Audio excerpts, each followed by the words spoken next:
Do you think that Remco Evenepoel is currently in a position he can still lose this Vuelta? And what does the parcours say in terms of Remco's ability to finish this in the red jersey? Yeah, of course he can.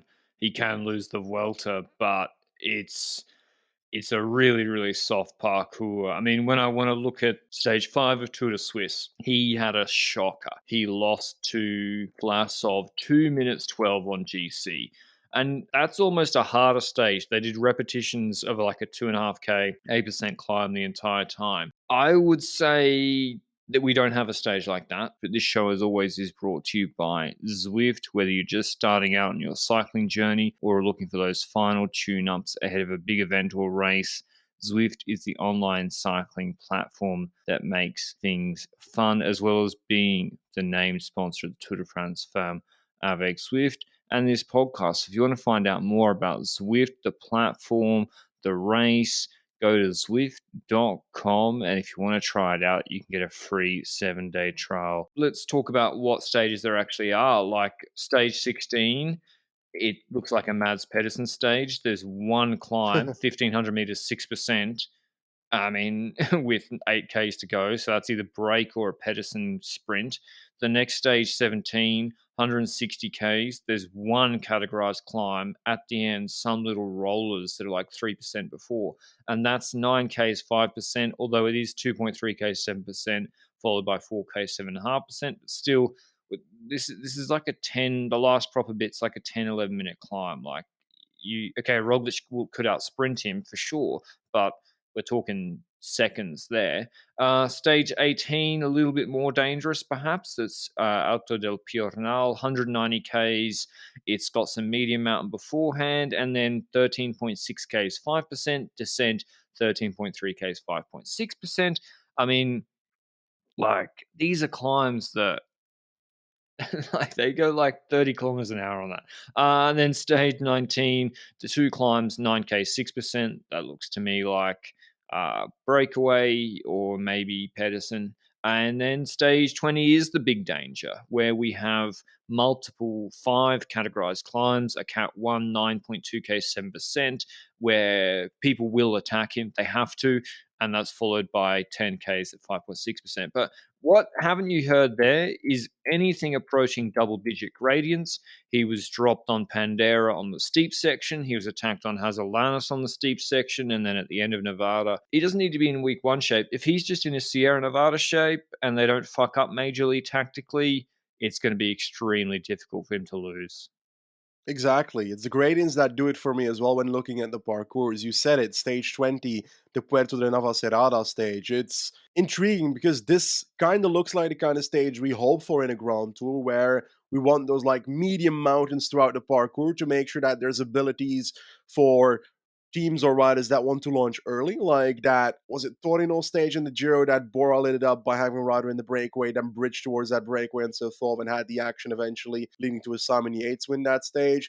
Then last year, stage 20 of the Vuelta, where action happened early on, Podon as a rider up front and tactical stuff happening in the GC group, Miguel Angel Lopez jumping into a car.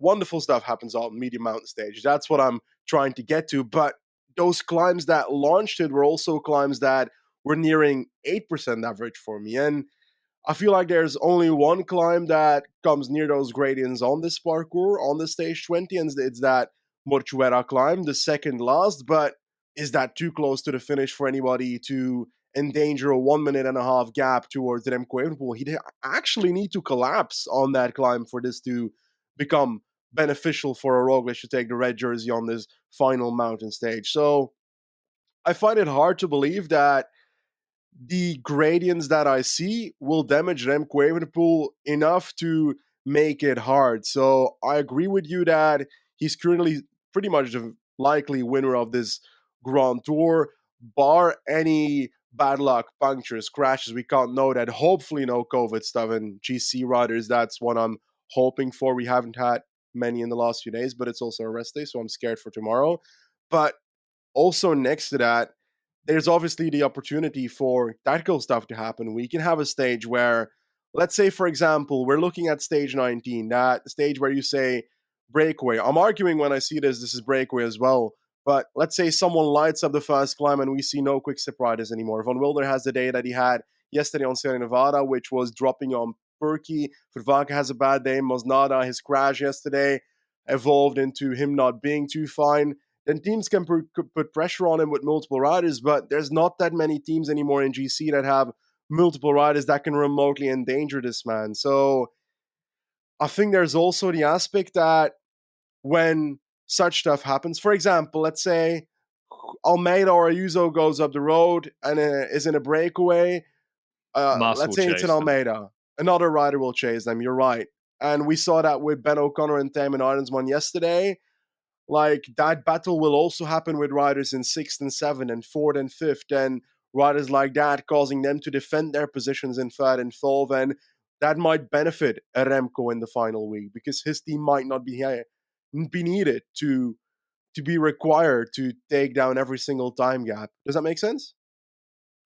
Yeah, I think it's kind of like Roglic last year. Like on stage 20, Jumbo Visma just kind of chilling. They letting Ineos set the pace, others attacking. Roglic went with the final move, sat in, never had to pull, no problems. Denied Ryan Gibbons the win, and then Champersin won. But it's what Benji mentioned. Like, you look at that stage 20 last year, they were fake news climbs. Don't be, you're saying, oh, they're 6%. No, no, no. Alto de Mugas was 5.7 Ks at 8%. And then as a little bit at the top, they were perfect for moves because and then Alto de Prado, 1K 10.3%, and then it leveled off where there's steep enough gradients, 8, 10, 11% sections, where if you are better, you can get separation. And then you can, when it levels off, you have, if you're Jack Haig, Gino Maida pulling for you, then Mark Pudun, and then it makes a big difference on the flatter sections.